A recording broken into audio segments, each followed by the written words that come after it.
When I first arrived at Project Bread, the first thing that they told me was that I would be doing community outreach for the Walk for Hunger, specifically via phone, which has always been a source of anxiety for me.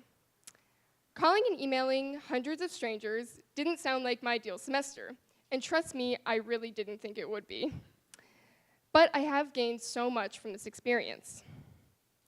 In the first half of the semester, I would become incredibly anxious before making a single phone call.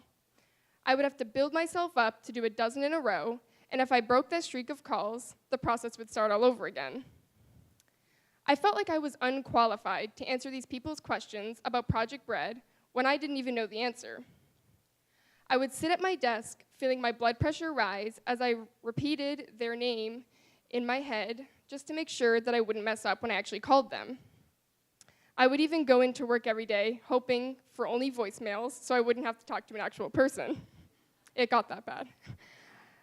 It wasn't until my midterm check-in with my mentor that I told myself, enough being constantly on edge for no reason.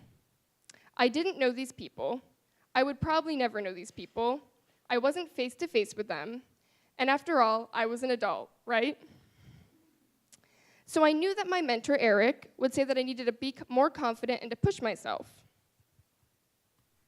I tend to become defensive when my character or work is questioned, a trait that most people have.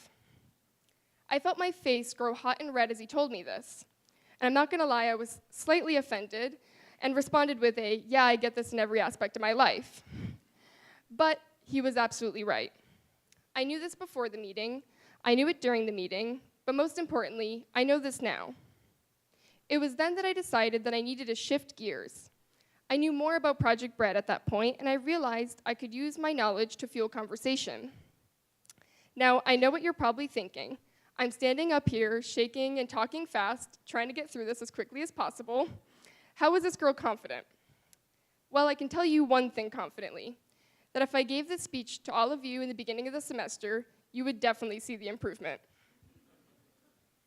As a natural worrier, not being nervous is much easier said than done. I get so caught up in caring about the right thing to say or how others will perceive my intelligence based on my response that I oftentimes forget we're all human. We all slip up and make mistakes.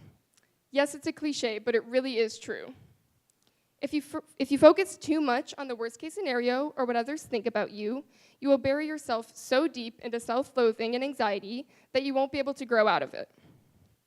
Now, there will probably be a point in your life, if it hasn't happened already, that you'll be experiencing the same feeling that I did back in January.